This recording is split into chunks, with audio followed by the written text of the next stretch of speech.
Question number 3 का दूसरा वाला पार्ट है, ठीक है ना। ये 9वीं की मैथ है, चैप्टर नंबर 3 है। 9वीं की मैथ है, चैप्टर नंबर 3 है। एक्सरसाइज 3.1 का क्वेश्चन नंबर 3 का दूसरा वाला पार्ट है।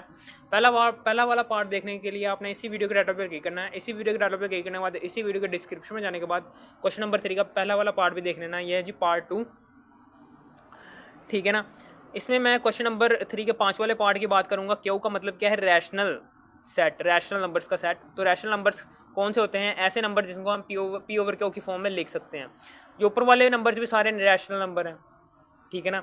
ये दोनों नंबर्स भी रैशनल नंबर हैं, ये सारे के सारे भी रैशनल नंबर्स हैं, ठीक है ना। समझ आ गई?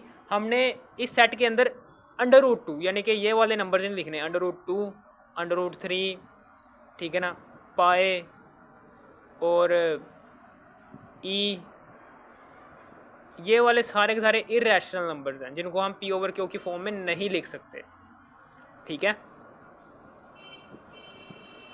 ये पॉइंट्स में आ जाते हैं नंबर्स, ठीक है ना, जिनका कोई अंत ही नहीं होता, यानी कि चलते रहते हैं रैशनल नंबर्स।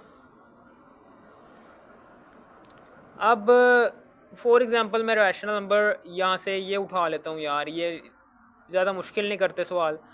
मैं रैशनल नंबर ले लेता हूँ, मैं रैशनल नंबर ले लेता हूँ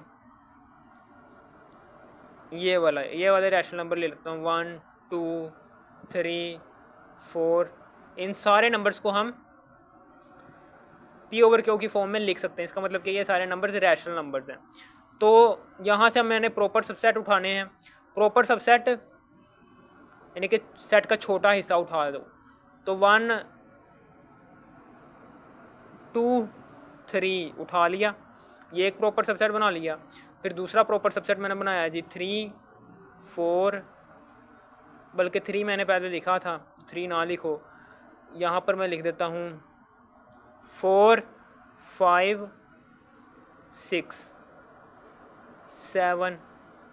ये लो जी, 2 प्रॉपर सबसेट मैंने बना लिए ऊपर वाले सेट के, जो कि रैशनल नंबर्स का सेट था। अब रियल नंबर्स क्वेश्चन नंबर 3 का छठा वाला पार्ट है। इसमें आर बता रहा है, आर रियल नंबर्स होते हैं। रियल नंबर्स का सेट ऐसा सेट होता है जिसमें रैशनल नंबर्स भी आते हैं और इरेशनल नंबर्स, रैशनल नंबर्स और इरेशनल नंबर्स दोनों मिक्स होते हैं। तो मैं कुछ रैशनल नंबर्स ले लेता हूँ और कुछ इरेशनल नंबर ले लेता हूँ। पाई हमारे पास इरेशनल नंबर होता है। इसी तरीके से हमारे पास रैशनल नंबर, इरेशनल नंबर √2 होता है। और रैशनल नंबर्स जोन से होते हैं हमें पता है। रैशनल नंबर्स 3 4, इसी तरीके से 3/2 हमारे पास रैशनल नंबर है, ठीक है ना। इसी तरीके से ई हमारे पास ये इरेशनल नंबर है, ठीक है।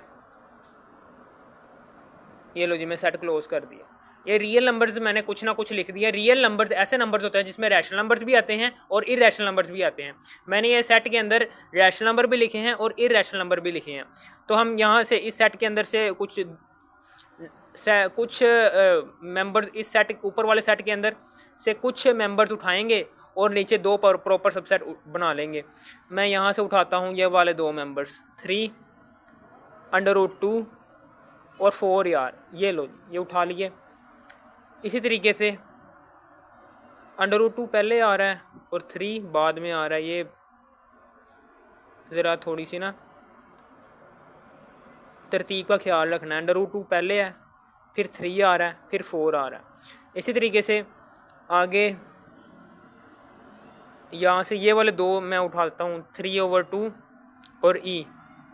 ये लो जी, ये 2 मैंने बना लिए proper subset of this set, okay, this real number set, okay.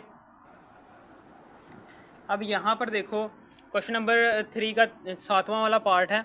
इसमें वो कह रहा है एक्स, जबकि एक्स रुकन है क्यू का, यानी कि नातिक अदाद, यानी कि रैशनल नंबर्स हैं ये, एंड 0 यानी कि एक्स, यानी कि सेट के अंदर मौजूद जितने भी मेंबर्स हैं उनको हमने एक्स का है, एक्स बड़ा होना चाहिए 0 से, यानी कि 0 नहीं होना चाहिए, 0 से बड़ा होना चाहिए एक्स, और एक्स छोटा होना चाहिए 2 से और बराबर होना चाहिए 2 के, ठीक है।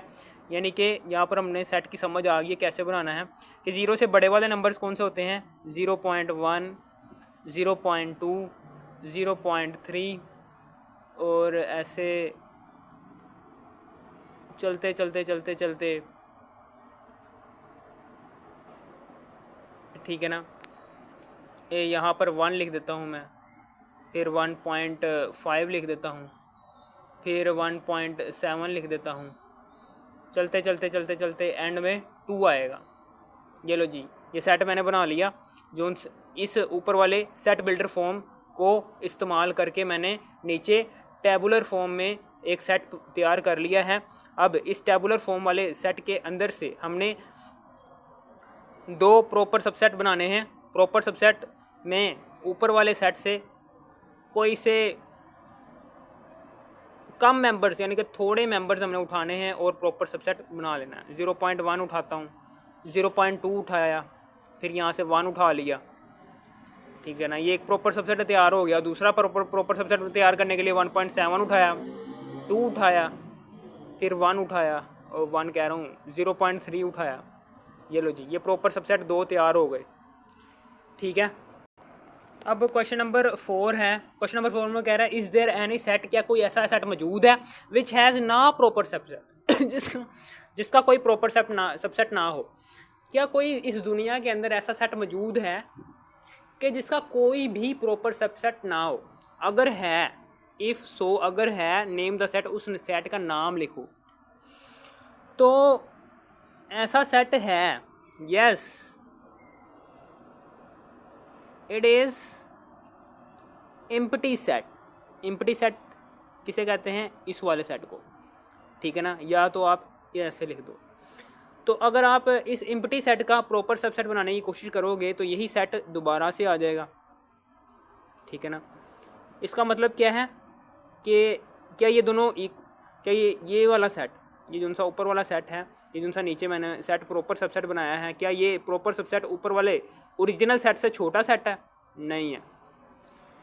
ओरिजिनल सेट से छोटा सेट ही प्रॉपर सबसेट हो सकता है, ठीक है ना। चूंकि ये दोनों इक्वल हैं तो ये इम्प्रॉपर सबसेट हो सकते हैं ये दोनों, लेकिन प्रॉपर सबसेट नहीं हो सकते। हमेशा याद रखना, प्रॉपर सबसेट जो सा होता है वो ओरिजिनल सबसेट से छोटा सेट होता है। उसके अंदर ओरिजिनल सेट के तमाम मेंबर्स शामिल नहीं होते, उसके कुछ मेंबर्स शामिल होते हैं प्रॉपर सबसेट के अंदर, ओरिजिनल सेट के।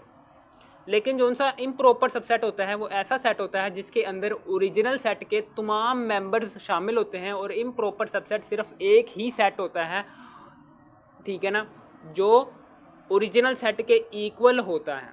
यानी कि फॉर एग्जांपल मैंने आपको बताया भी था, कोई सा भी सेट है, ये सेट है, तो अगर यही सेट आप दोबारा नीचे लिख दोगे ना तो ये क्या है, ये दोनों एक दूसरे के इम्प्रॉपर सबसेट है, क्योंकि ओरिजिनल सेट के जितने भी मेंबर्स हैं वो नीचे वाले सेट के में मौजूद हैं, इसलिए क्या है, ये इम्प्रॉपर सबसेट है इस ओरिजिनल सेट का, ठीक है ना। क्योंकि इम्प्रॉपर सबसेट के अंदर ओरिजिनल सेट के सारे मेंबर्स शामिल होते हैं और इम्प्रॉपर सबसेट सिर्फ एक ही सेट होता है, ठीक है ना, जो ओरिजिनल सेट के इक्वल होता है, ठीक है ना। और जबकि प्रॉपर सबसेट के अंदर ओरिजिनल सेट के कुछ मेंबर्स शामिल होते हैं और प्रॉपर सबसेट छोटा सेट होता है ओरिजिनल सेट से, ठीक है। अब क्वेश्चन नंबर 5 पर जाते हैं।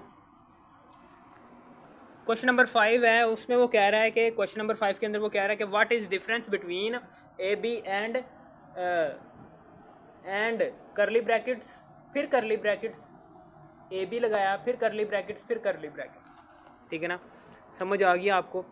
ध्यान से देखो कि इस वाले सेट के अंदर पहले वाला सेट जो सा है जिसके अंदर खाली ए बी लिखा हुआ है और करली ब्रैकेट सिर्फ दो दफ़ा लगी हुई हैं, इस सेट के अंदर 2 मेंबर्स हैं ए बी, जबकि इस वाले पूरे सेट के अंदर ये बाहर वाली करली ब्रैकेट्स देखनी है, अंदर वाली नहीं देखनी, अंदर वाली वो फजूल है। तो बाहर वाली हमने देखी हैं, अंदर वाली करली ब्रैकेट्स का मतलब क्या है कि ये एक ही एलिमेंट है, इसको आपने 2 कंसिडर नहीं करने कि ये ए बी है, 2 कंसिडर नहीं करने, चूँकि करली ब्रैकेट का मतलब क्या है कि ये दो जो उनसे एलिमेंट्स हैं ये इस करली ब्रैकेट के अंदर हैं, ठीक है ना। और ये बाहर वाली दो करली ब्रैकेट्स क्या जाहिर कर रही हैं कि अंदर वाली दो करली ब्रैकेट्स को क्लोज करके रखा हुआ है इन्होंने, ठीक है ना। समझ आ गई आपको? यानी कि इसका मतलब क्या है कि ये अब एक ही एलिमेंट बन जाएगा इस पूरे सेट का, ना कि दो, ठीक है ना। अब हम यहाँ पर इसका जवाब लिखने जा रहे हैं कि सेट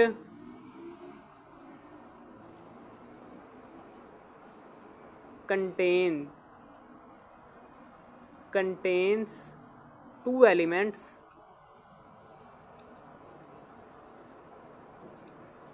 A and B, जबकि सेट करली ब्रैकेट्स फिर करली ब्रैकेट्स A B फिर करली ब्रैकेट्स फिर curly brackets contains one element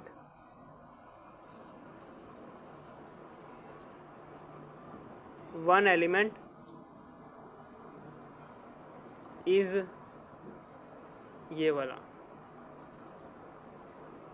बाहर वाली करली ब्रैकेट्स ने अंदर वाली करली ब्रैकेट्स को क्लोज करके रखा हुआ है, जिसकी वजह से अंदर वाली करली ब्रैकेट्स के अंदर मौजूद जो उनसे दो एलिमेंट्स हैं वो हम कंसिडर नहीं कर सकते, क्योंकि बाहर वाली करली ब्रैकेट्स क्या जाहिर कर रही हैं कि ये जो उनसी अंदर वाली करली ब्रैकेट्स हैं ये मेरा रुकन है, यानी कि ये मेरे क्या हैं, एलिमेंट हैं। बाहर वाली करली ब्रैकेट्स की वजह से हम अंदर वाली करली ब्रैकेट्स के अंदर मौजूद उनसे एलिमेंट्स हैं उनको दो कंसिडर नहीं कर सकते, क्योंकि बाहर वाली करली ब्रैकेट्स की वजह से अंदर वाली करली ब्रैकेट्स की वैल्यू जो उनसी है वो ख़त्म हो चुकी है, ठीक है ना। जब इनकी वैल्यू ही नहीं रही, अंदर वाली करली ब्रैकेट्स के अंदर मौजूद दो एलिमेंट्स हैं, इनकी वैल्यू ख़त्म हो चुकी है, क्योंकि अब ये दो करली ब्रैकेट्स उनसे अंदर मौजूद हैं, इनमें मौजूद उनसे एलिमेंट्स हैं ये अब एक ही एलिमेंट कंसिडर होंगे, ठीक है, ड्यू टू बाहर वाली करली ब्रैकेट्स की वजह से, ठीक है ना। अगर आपने क्वेश्चन नंबर, अगर आपने इस वीडियो का यानी कि ये जो उनसी वीडियो है इस वीडियो का पार्ट 1 देखना है, अगर आपने इस वीडियो का पार्ट 1 देखना है तो आपने इसी वीडियो के टाइटल पे क्लिक करना है। इसी वीडियो के टाइटल पे क्लिक करने के बाद इसी वीडियो की डिस्क्रिप्शन में जाने के बाद क्वेश्चन नंबर 3 का पार्ट 1 देख लेना है, और ये क्वेश्चन नंबर 4 क्वेश्चन नंबर 5 मैंने यहीं पर समझा दिए हैं, ठीक है। और अगर आपने एक्सरसाइज 3.1 के बाकी पार्ट्स देखने हैं तो आपने इसी वीडियो के टाइटल पर क्लिक करना है। इसी वीडियो के टाइटल पर क्लिक करने के बाद इसी वीडियो की डिस्क्रिप्शन में जाने के बाद एक्सरसाइज 3.1 के बाकी पार्ट्स भी देख लेना है।